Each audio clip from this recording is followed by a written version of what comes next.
आज हम आपको शब्द रूप याद करने के एक आसान ट्रिक सिखाएंगे। शब्द रूप कैसे याद किए जाते हैं। अधिकतर लोगों को यह परेशानी होती है कि शब्द रूप के 7 लाइन ऐसे होती हैं और 3 लाइन ऐसे होती हैं, मतलब 7 और 3 ये काफ़ी सारा याद करने के लिए हो जाता है। दिमाग में ये कन्फ्यूज़न होता है कि ये कैसे याद किया जाए, कैसे इसे रटा जाए।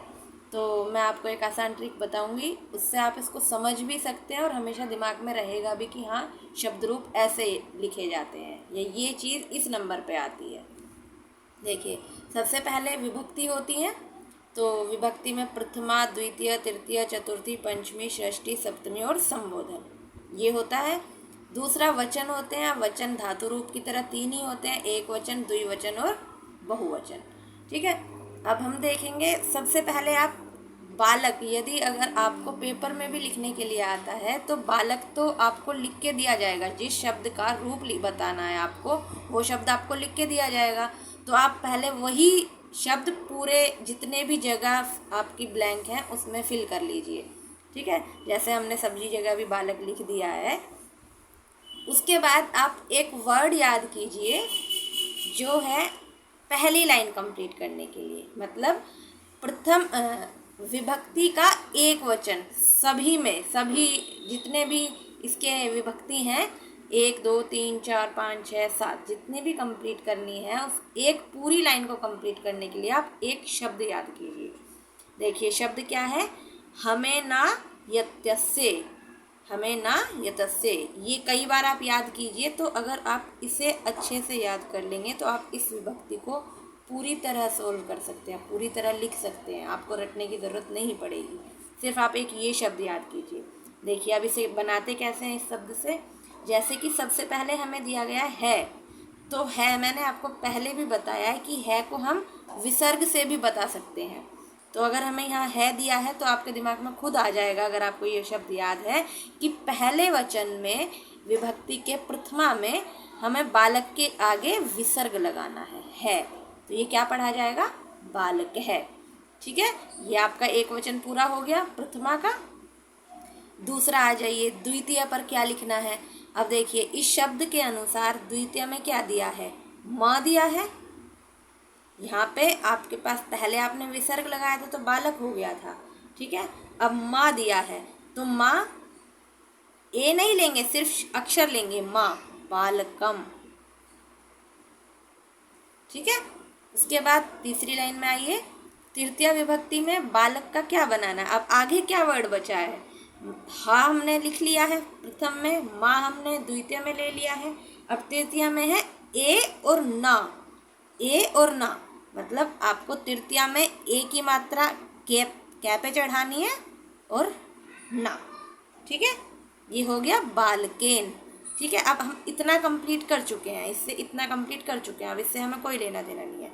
अब इससे आगे आता है चतुर्थी विभक्ति।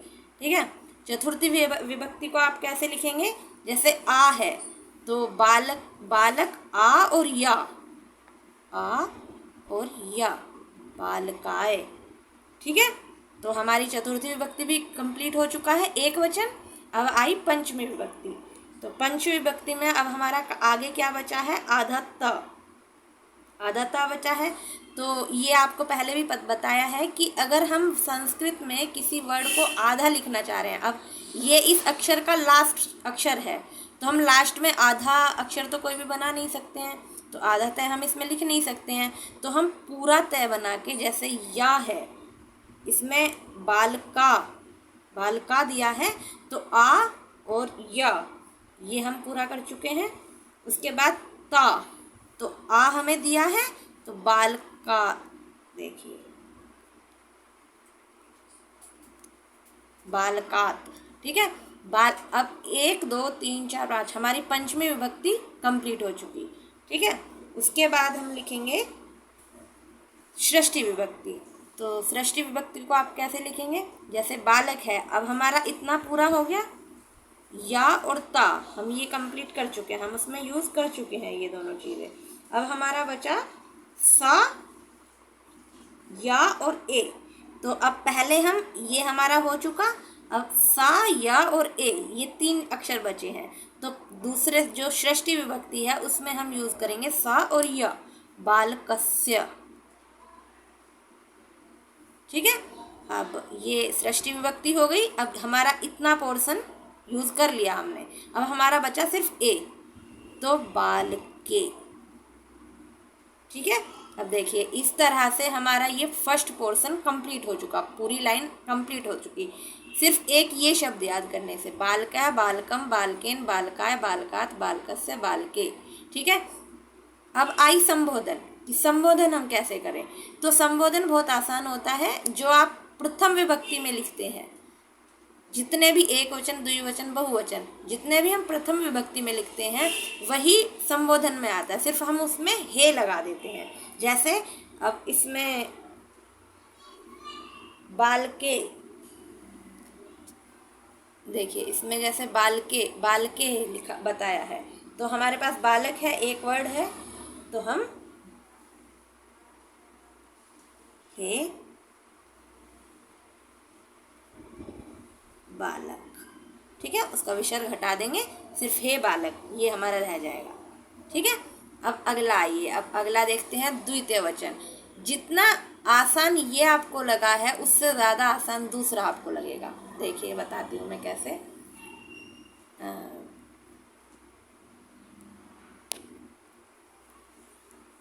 द्विवचन, अब देखिए ये हमने बालक पहले से लिख रखा है। अब द्विवचन के लिए आपको क्या शब्द देखना है, द्वो, त्रिभ्याम, द्वयो।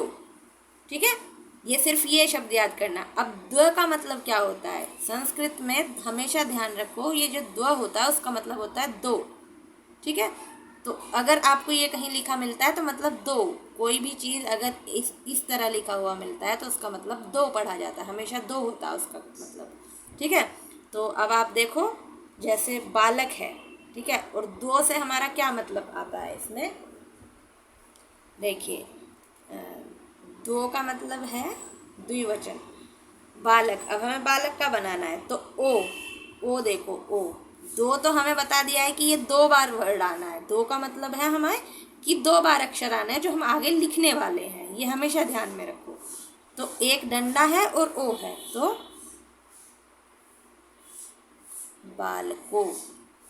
ठीक है, पहला कंप्लीट, प्रथम द्वितीय वचन प्रथमा विभक्ति का।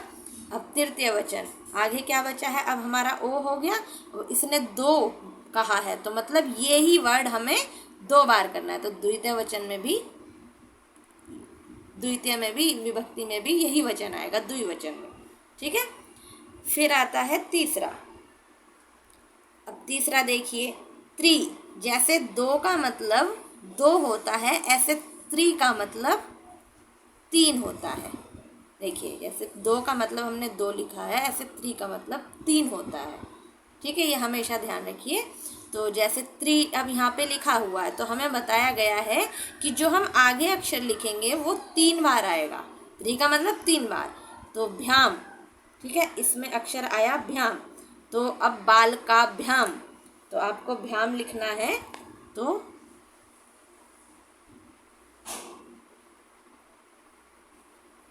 काभ्याम तीन बार लिखना है, तो मतलब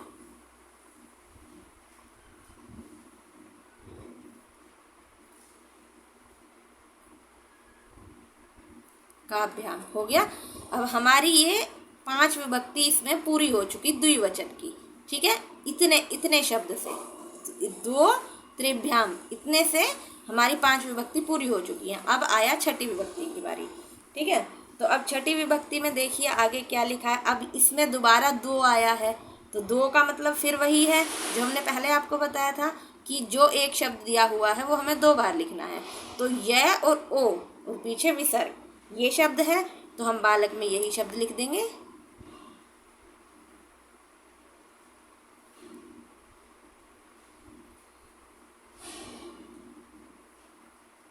ठीक है, हमारे सप्तमी विभक्ति तक ही द्विवचन कंप्लीट हो चुका है, देखिए कितने आसान तरीके से। उसके बाद संबोधन, तो हे बालको।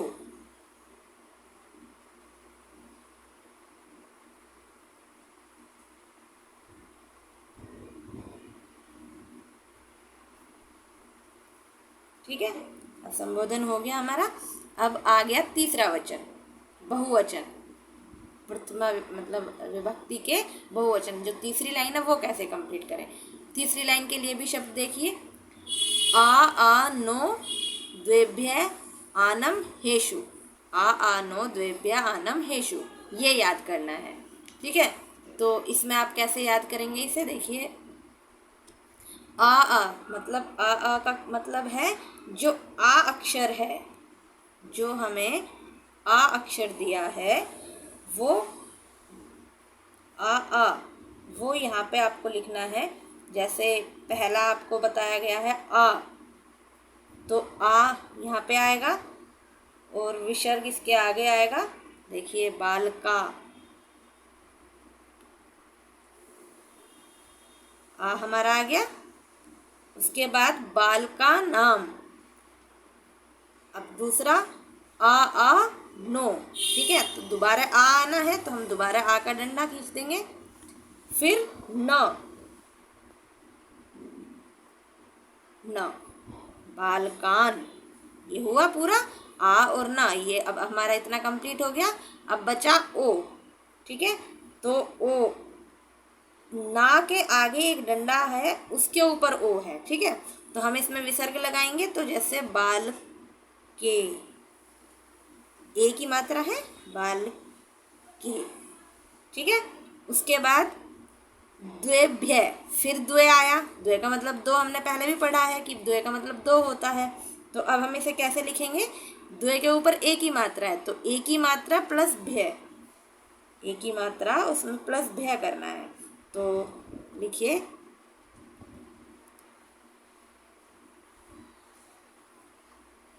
ए की मात्रा भ्य, बाल के भ्य। अब द्वे आया है तो मतलब ये दो बार आपको ऐसे ही लिखना है।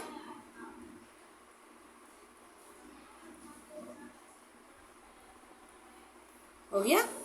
अब बच्चे, अब हमारे 5 यहाँ तक कंप्लीट हो चुकी हैं, 5वीं विभक्ति कंप्लीट हो चुकी। अब आ जाइए छठी विभक्ति पर, षष्ठी। ठीक है, अब इसे कैसे करेंगे, अब आगे देखिए। इसी के आगे क्या लिखा है, यहाँ तक हमारा हो गया है, ये हमने कंप्लीट कर लिया है। अब आगे अक्षर क्या आया है, अनाम। अनाम में पहले आ और नाम, अनाम, आ का डंडा है और नाम है। तो जो आ का डंडा और नाम है वो हम इस षष्ठी विभक्ति में लगाएंगे। तो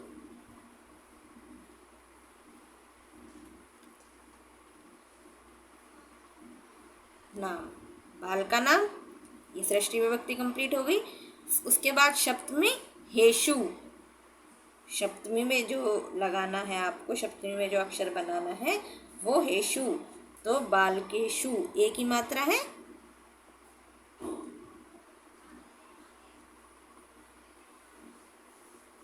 बालकेशु। ठीक है, ये इतना कंप्लीट हो गया आपका। उसके बाद आया हे बालक। जैसे हमने इसमें लिखा था, जैसे इसमें ये आया था, इसमें विसर्ग नहीं लगाया हमने, पहले में नहीं लगाया, फिर बाल को वही आ गया। अब ऐसे ही ये वापस नीचे आ जाएगा, हे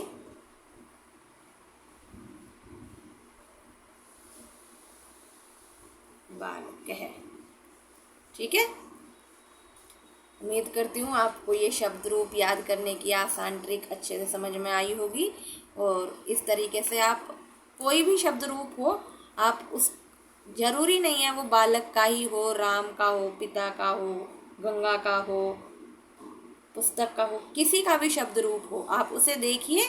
उसके अधिकतर लास्ट के अक्षर, वो जिससे प्लस कर रहा है, मतलब जो आगे अपना शब्द बना रहा है, अधिकतर उन शब्दों को देखिए कि आप कितने आसान तरीके से उन शब्दों को अपने माइंड में रख सकते हैं। उन अक्षरों से मिलाने के बाद आप एक शब्द बनाइए, उस शब्द को आप अच्छे से रटिए। ठीक है, और हमेशा दिमाग में रखिए कि हमने ये किस आधार पे रटा था, मतलब हमें कैसे अपना शब्द पूरा करना है उस अक्षर को, उस अक्षर से। ठीक है, जो उस शब्द में जो आपने याद किया है, उस शब्द में जितने भी अक्षर हैं उन अक्षरों को मिलाकर आपको कैसे अपना शब्द बनाना है, हमेशा ये ध्यान रखिए। उम्मीद करती हूँ आपको ये वीडियो पसंद आई होगी।